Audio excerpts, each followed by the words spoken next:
achievement, by far, they were one of the best teams. Phil Jackson is one of the best leader coaches because he's taken a diverse group of people and had them focus on a goal.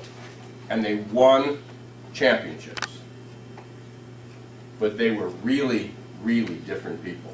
And each year, they fought for the contract. Each of them wanted to be the superstar. Each of them wanted the biggest amount of money. Each of them demanded to be traded. During the course of the year, they fought. They would say bad things about one another, and then when it came down to the end, and winning the championship, winning the title, winning the championship, they succeeded. So everybody holds them up because of what they achieved, but I'm not sure the path that they took there represents the path you guys want to take. No. Okay. Actually interesting. Let's talk about that. Would you ever endorse someone you didn't like? I might. Why? If they're competent. Okay. And they're well at what they do. Okay. So competence would be a reason for endorsement, which is probably similar to performance. Okay. So you cannot personally like somebody, but if they're competent and they're trustworthy, right? And integrity, I think we don't have integrity up there. Trust. Because that's interesting. You have an idea and you're afraid to express yourself. You're afraid to challenge the system. Then that's a number 2. It goes this way. This is a foundation. So if you don't have the ability to say what needs to be said without offending someone, or you're dancing around and playing politics, and that, by the way, this is not a top level. I mean, this is not a top-down dictatorship. It's not an autocratic ruler that you have. That's not the goal. That's by no means the means of management here. But that has to be there. But the first thing that happens is trust.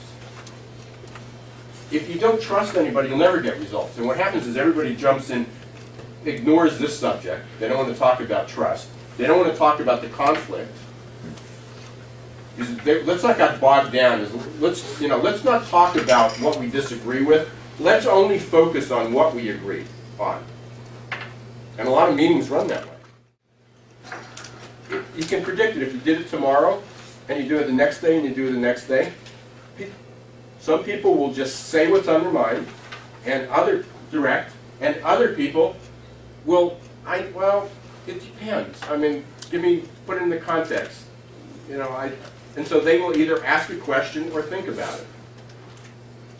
Some of them are asking questions, but they're not doing it out loud. They're doing it for themselves. And they look stunned when you ask them the question.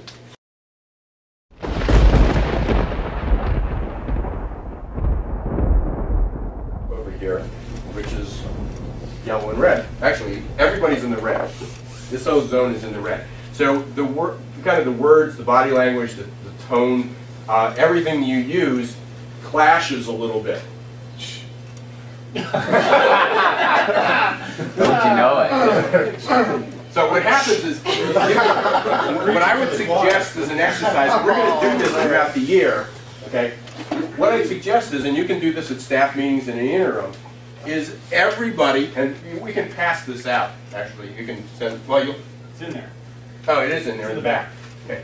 You can take this, and what I would do on your graphs like this is put the initials on this graph. And find out who are the people who communicate with the same language that you do. And who are the people that you have potential classes, and who are the people that are in the red.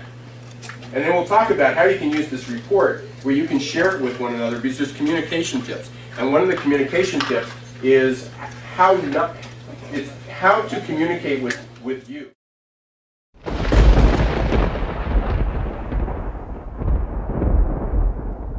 Conceptual. Economic. Okay. People that are passionate about the bottom line. The bottom line isn't only dollars, it's also efficiency. It's a passion for return on investment, ROI. It's about return on time, money, and effort. So some people can be high on economic, and it's not about dollar signs. It's about conserving dollars. It's about saving. Okay. So there are people that are passionate about that. Everything they hear and do is how much can it make me or how much can it save me? How will this make me more money, save me more time? Use resources better.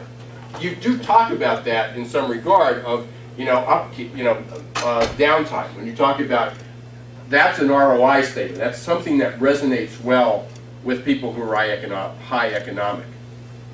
By the way, it wasn't in your mission statement. Okay, and we'll show you why.